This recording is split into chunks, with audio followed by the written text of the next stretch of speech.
Centaines de militants présents, on a dit qu'effectivement, Bordeaux est probablement, disons-le, une des villes les moins mobilisées de France pour la Palestine et les Palestiniens. C'est peut-être pas très encourageant de commencer mon intervention comme ça, mais je crois qu'il faut regarder les choses en face. Bien sûr, l'élément de division qui a été rappelé avec le rassemblement de la place de la Victoire nous interpelle. Je ne vais pas développer les raisons pour lesquelles le collectif girondin pour une paix juste et durable n'est pas en même temps avec la manifestation appelée par le Comité d'action Palestine. Et je ne vais pas le faire aujourd'hui pour une raison. C'est que le 12 octobre, la première fois que le collectif s'est réuni, nous avons entendu des interventions, et des interventions diverses, sur des positions différentes. Et le 12 octobre, on a dit, dès que la période de réaction au bombardement sera passée, il nous faudra calmement se réunir et discuter sur le fond. On a besoin de cette discussion sur le fond. On a besoin de voir que tel ou tel mot d'ordre ne peut pas être accepté à partir du moment où il est perçu comme un mot d'ordre allez, disons-le, antisémite. Quand, effectivement, on a l'impression que tel ou tel mot d'ordre apparaît comme ne permettant pas l'idée, même théorique, d'une paix juste et durable entre Palestiniens et Israéliens, on voit bien qu'il y a un problème.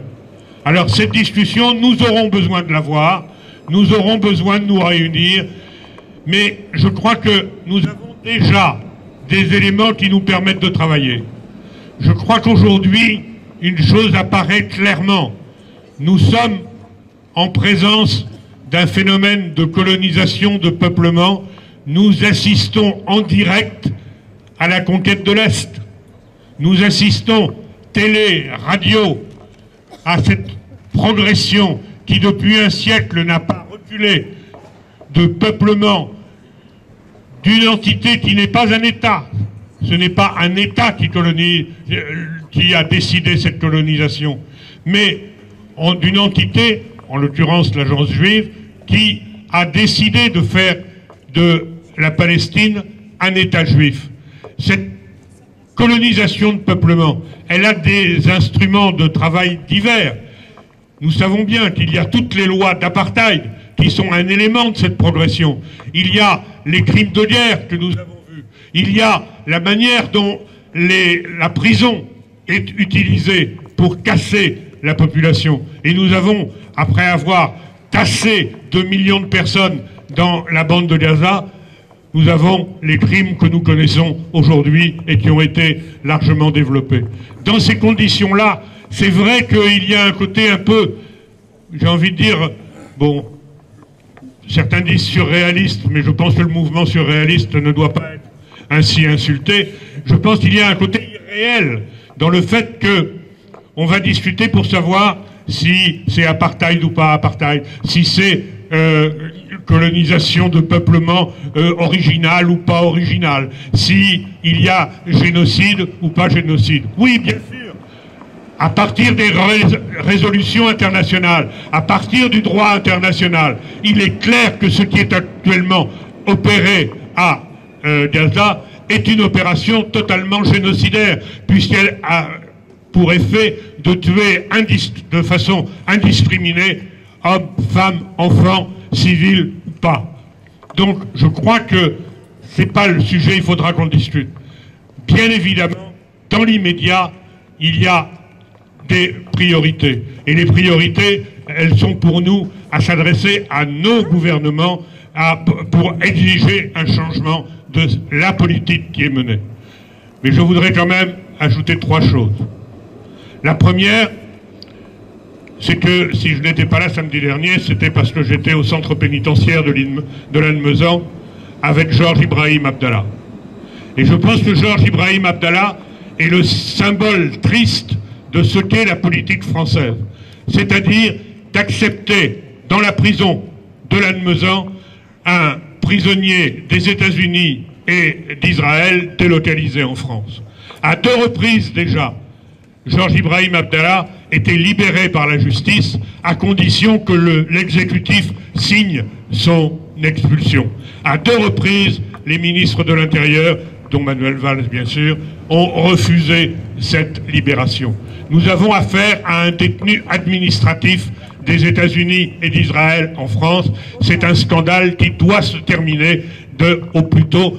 Georges est en prison depuis plus de 39 ans, dans sa 40e année. C'est insupportable. La deuxième chose que je voudrais dire,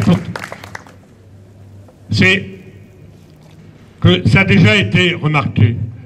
On accuse la télé, la presse, etc., de faire ce qu'elle fait. Mais je crois qu'il faut que nous nous interrogions tous sur notre regard sur ces événements. Et notre regard, je crois qu'il est encore un regard d'Européens. D'une certaine façon, on nous impose de voir les otages israéliens, les familles des otages israéliens comme des personnes qui ont des sentiments, des personnes qui ont des réactions, des personnes humaines. Et les Palestiniens, c'est des nombres. Et si les Palestiniens sont des nombres, c'est parce que nous les voyons comme des gens qui ne sont pas comme nous.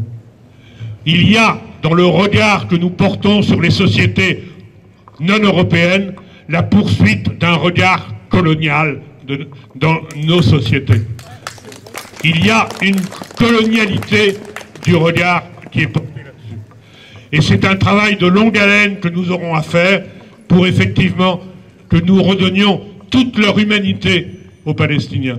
Je vois dans certaines organisations des décalages qui peuvent exister dans la perception des événements. Et souvent, ce décalage, il est entre qui et qui? Il est entre ceux qui connaissent des Palestiniens, qui les ont reçus, qui sont allés les voir, pour qui ce sont des humains, et puis ceux qui voient par la télé ce conflit comme un conflit d'ailleurs. Oui, je crois que nous avons un travail à faire, et c'est le travail, bien sûr, de Palestine 33 et des organisations qui sont directement concernées par cela. Mais j'en appelle à toutes les organisations, syndicats, partis, ayez des relations avec les Palestiniens, avec qui vous pouvez être les plus proches. Rencontrez les syndicats palestiniens, invitez les syndicats palestiniens. Cette situation-là, elle ne doit pas pouvoir durer. Et enfin, pour terminer, j'ai envie de dire, puisque nous sommes effectivement peut-être peu mobilisés, il y a des éléments d'espoir. Je pense que si dans des villes souvent plus petites que Bordeaux, on peut rencontrer beaucoup plus de monde dans les rassemblements que celui d'aujourd'hui. À ce qui me concerne, mais c'est un pur exemple. Lundi dernier, il y avait 80 personnes pour Yalagata à Créon. Il y en avait autant à Sainte-Foy-la-Grande mardi. Il y a des manifestations à Auch, il y a des manifestations à Bayonne, où il y a beaucoup plus de monde qu'aujourd'hui. Disons-nous une chose, nous sommes nous-mêmes, chacun d'entre nous, responsables de la mobilisation. C'est vrai qu'en tant qu'Union juive française pour la paix, j'ai un peu honte d'être obligé de montrer que, effectivement, le mouvement, la voix juive pour la paix aux États-Unis est capable à elle seule de réunir des milliers de personnes pour bloquer des universités ou pour bloquer des routes. Oui, il n'y a pas de fatalité à ce que les Juifs dans le monde vivent dans le ghetto qu'Israël veut construire. Oui, il y a possibilité de faire comprendre que nous sommes tous des humains et que ce n'est pas en s'enfermant dans une unité ethnique qu'on trouvera une solution. Excusez-moi d'avoir été long, mais il y a du travail et chacun d'entre nous peut participer à ce travail. Merci André.